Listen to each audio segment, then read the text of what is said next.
Oke guys, welcome back to Daily Charting with Toshi, di mana kita akan daily chart your favorite cryptocurrencies. Oke, dalam 24 jam terakhir, cryptocurrency market meningkat sebesar 0,53%.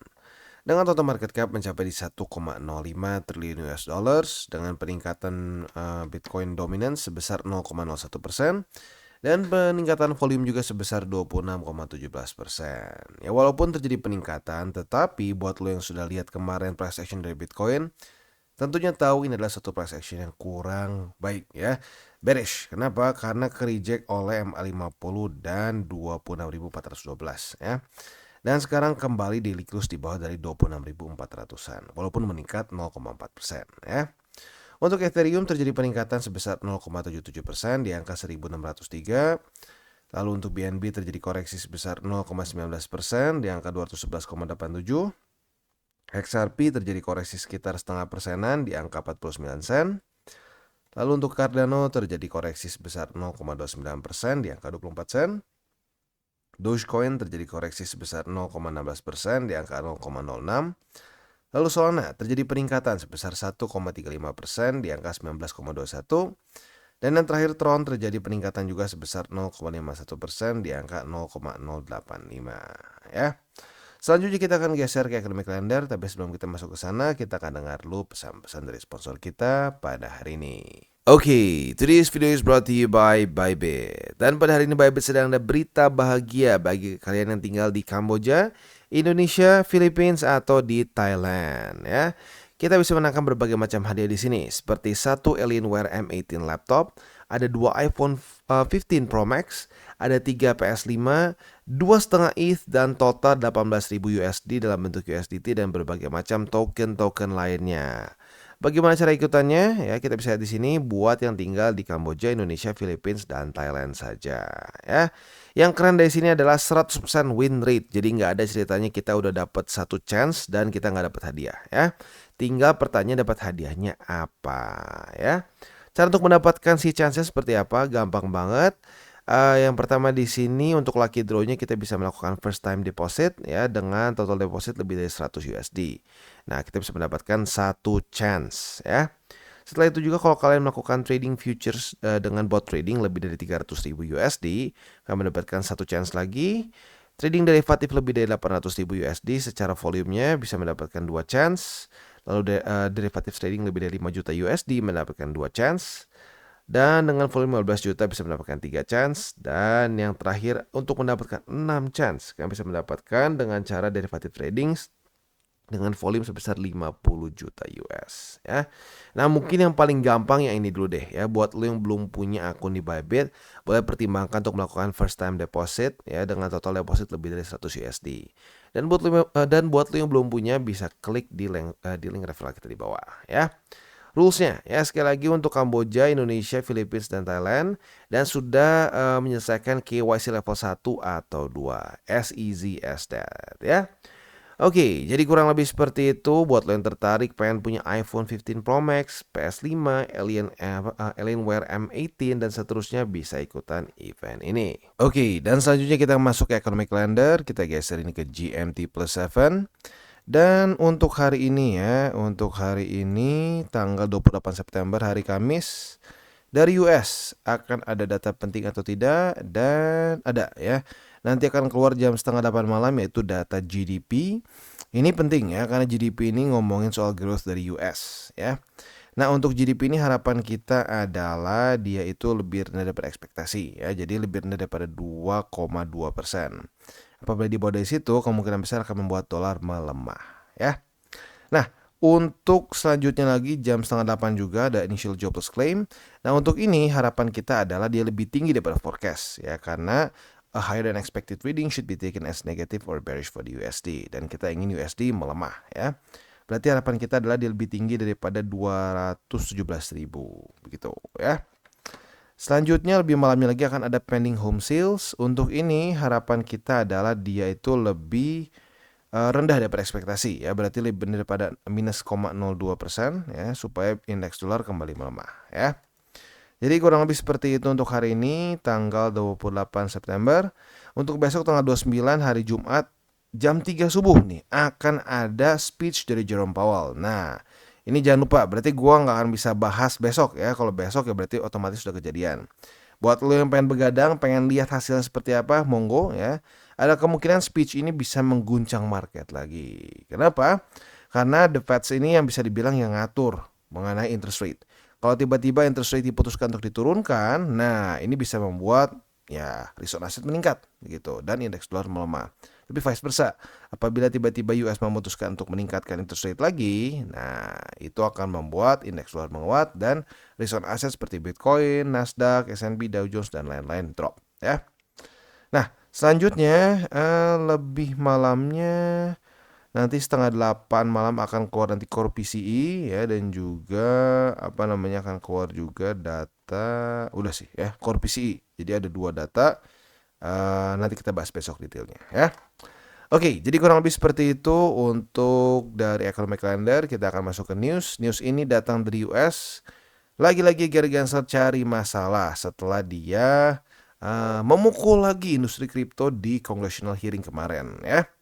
Nah, di sini dia masih belum mau menjawab. Dia masih avoiding answers untuk Bitcoin ETF. Kenapa? Karena BlackRock ya. Gary Gensler takut sama BlackRock ya. Kalau bukan BlackRock pasti dia ngomongnya seenak jidat gitu. Tapi karena ini BlackRock dan beberapa ya bisa dibilang firm-firm yang besar, jadi dia nggak berani ngomong sembarangan begitu. Nah, tetapi kalau untuk perusahaan-perusahaan kripto ya tetap ya dia itu seperti semacam crusade dibilang ya. Dan juga ini bahkan dikatakan oleh satu ini politician kayaknya ya, Patrick McHenry. Dia menyatakan bahwa SEC ini losing streaks di courtnya ini kacau ya dan dia mengkritisize bahwa mereka ini si Gary Gensler ini seperti crusade ya, crusade di digital asset ecosystem dan dia bilang ya ini akan membuat confusion dan juga lasting damage di industri. Gue setuju ya. Sekarang kalau kita lihat seperti Coinbase dan berbagai macam perusahaan-perusahaan yang tadi base di Amerika mulai berpikir untuk keluar gitu ya.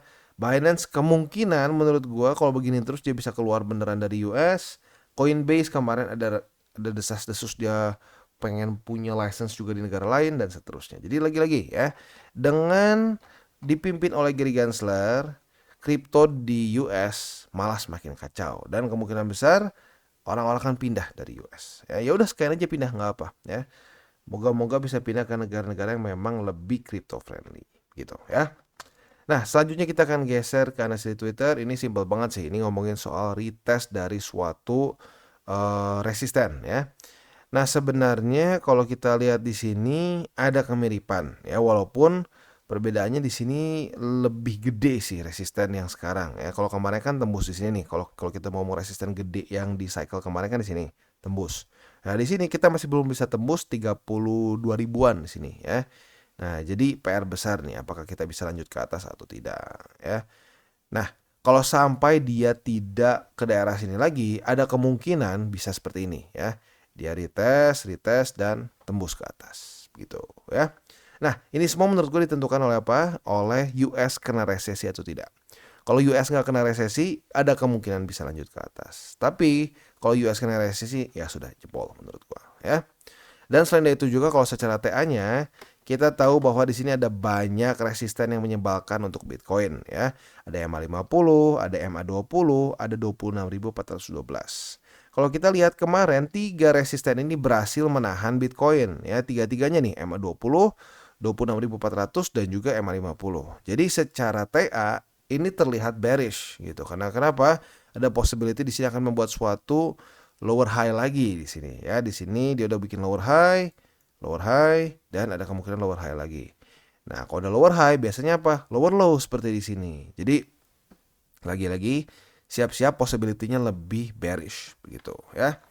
Nah, untuk di weekly seperti yang kita tahu ini tuh sekarang tanggal berapa nih? Sekarang hari apa nih? Hari Kamis ya. Masih ada waktu sampai ke Senin ya, tetapi kalau kita lihat di sini bull support band itu sudah semakin mendekat juga ya di 27.837 sampai 27.109. Kalau reject lagi, ini berarti kayak yang ketiga kali ya. Nah, biasanya sih cuma perlu sekali langsung jebol, tetapi di sini 25.400-an kuat berkali-kali nahan ya. Nah, kalau kena lagi ketiga kali, possibility-nya akan retest lagi ke sini. Jebol nggak bang? Kalau secara TA, kemungkinan jebol ya. Ini tuh kalau ya kayak gue udah sering bilang dari kemarin-kemarin ya, ini tuh kalau kita ngelihat ke atas tuh udah awannya udah warna abu, dingin gitu sih, udaranya, anginnya ya, udah sedikit gerimis gitu. Jadi possibility buat hujannya cukup besar ya.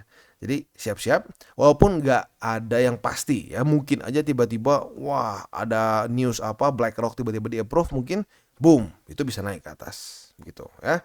Tapi kalau dari TA-nya, pure dari TA, possibility-nya cenderung ke bawah ya. Oke, selanjutnya untuk indeks dolar kita bisa di sini menyebalkan, lanjut lagi naik ke atas ya. Untungnya kalau menurut gua dengan indeks dolar yang menguat segini, Bitcoin not bad lah jujurnya, not bad ya. Tapi ya intinya tidak ideal di sini ya. Nah, semoga bisa secepat mungkin dia menemukan resisten ya dan mulai membuat lower low tembus ke bawah ya, karena dengan indeks dolar yang terus menguat itu akan sulit untuk risk on aset bisa masuk ke bull market yang sustainable gitu ya. Kalau kita lihat di sini apa yang terjadi, Nasdaq, S&P, Dow Jones semua drop. Jadi Bitcoin drop juga tapi not that bad gitu ya. Lagi-lagi korelasinya ini naik, risk on aset turun semua ya, bukan cuma kripto tapi semua in general, bahkan sampai emas pun terjun payung ya. Dan sekarang kita masuk ke buy limit. Untuk Bitcoin kita bisa di sini ya, kondisi spotnya masih sama ya. Artinya tinggal tersisa adalah buy limit ketiga di 26.000 lebih 32 USD ya. Untuk posisi futuresnya apabila terjadi retest, udah nih, udah terjadi retest kedua ya. Jadi retest 1, retest 2 udah kita dapatkan, kita sudah punya posisi short sekarang yang sudah dalam keadaan profit ya. Nah, target TP-nya di mana, Bang? Target TP-nya boleh pertimbangkan di 25.441. Buat lu yang ultra konservatif, ya mungkin boleh di sini 26.200-an. Ya, tapi itu literally buat yang sangat konservatif, ya. Oke, itu untuk posisi shortnya. Untuk posisi longnya tinggal kita balik logikanya. Retest 1, retest 2 di 25.439. Kita bisa buka posisi long dengan target TP kita di 26.500-an. Dan untuk Ethereum kita bisa lihat di sini ya, untuk posisi spotnya juga sama, tinggal tersisa di buy limit ketiga saja, yaitu di angka 1567. Itu untuk posisi spot. Untuk posisi futuresnya kemarin sudah terjadi retest pertama di resisten ya. Terjadi retest pertama di 1618. Apabila pada hari ini terjadi retest kedua, kita bisa buka posisi short dengan target TP kita di mana?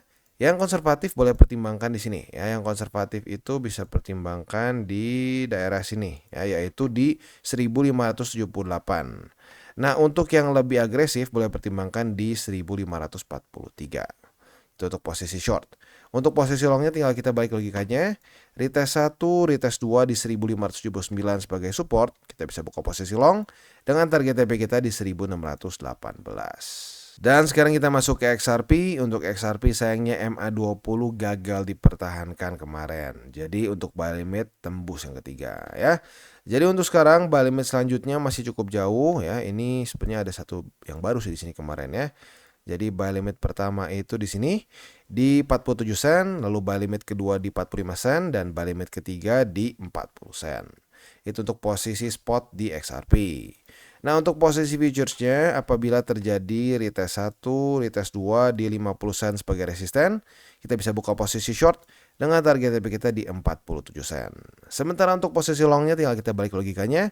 Retest 1, retest 2 di 47 sen sebagai support, kita bisa buka posisi long dengan target TP kita di 50 sen ya. Dan sekarang kita masuk ke BNB. Untuk BNB kita bisa di sini MA20 kembali menjadi resisten untuk BNB. Dan untuk posisi spot masih sama, buy limit kedua di 205 dan buy limit ketiga di 197 kalau kita bulatkan ya. Nah, untuk posisi futuresnya, untuk posisi futures kita bisa lihat di sini dia itu kita punya posisi long kemarin, tetapi belum kena target TP. Nah, pada hari ini akan keluar beberapa data penting. Kalau sampai belum kena juga target TP di 219,4, mendingan TP manual aja ya, karena ada MA20 juga di chart kita yang biasa gitu ya. Nah, untuk posisi shortnya otomatis tinggal kita nyontek ke sini tanggal 18 dan 19 kemarin. Apabila terjadi retest 1, retest 2 di 219,4 sebagai resisten, kita bisa buka posisi short dengan target TP kita di 207,2. Dan sekarang kita masuk ke Phantom. Untuk Phantom kita bisa lihat di sini kemarin jebol dari 18-an dan sekarang mulai menjadi resisten sepertinya ya. Nah, artinya buy limit pertama tembus, buy limit kedua masih di 17 sen, dan buy limit ketiga di 15 sen. Itu untuk posisi spot di Phantom. Nah, untuk posisi futuresnya apabila terjadi retest 1, retest 2 di 19 sen sebagai resisten, kita bisa buka posisi short dengan target TP kita di sini ya, dengan target TP kita di 18 sen. Sementara untuk posisi longnya otomatis tinggal kita balik logikanya. Retest 1, retest 2 di 1800, kita bisa buka posisi long dengan target TP kita di 19 sen ya. Jadi kurang lebih seperti itu untuk liquidity kita pada hari ini. Sekali lagi gue ingatkan, malam ini cukup banyak data-data penting dari US ya, mulai dari jam setengah 8 malam ada keluar GDP, initial jobless claim, dan seterusnya. Jadi ekstra hati-hati buat lo yang punya posisi futures dan konservatif, udah dekat-dekat jam segini mendingan TP manual aja kalau belum kena ya. Dan jangan lupa seperti biasa jangan pakai uang panas, jangan over leverage, dan berpikirlah jangka panjang. Oke guys, jadi itu adalah akhir dari segmen DCWT kita pada hari ini. Dan jangan lupa bagi kalian yang merasakan manfaat dari segmen ini, jangan lupa untuk share ke teman-teman kalian. Dan apabila lu pengen mensupport channel kita, ya TCI, jangan lupa untuk menggunakan link referral kita di bawah. Nggak wajib ya, tetapi apabila lu menggunakan link referral kita di bawah, ada macam-macam ya, dari Bybit, Huobi, Maxi, toko kripto, dan banyak lagi ya. Ya, walaupun nggak wajib, tapi kalau menggunakan link referral kita, lu secara langsung membantu perkembangan dari TCI. Dan satu lagi, jangan lupa juga untuk join Telegram group kita, di mana kita bisa ngobrol-ngobrol santai mengenai dunia cryptocurrency secara dua arah. So, jangan lupa untuk like, subscribe, klik the bell icon, and see you on the next video.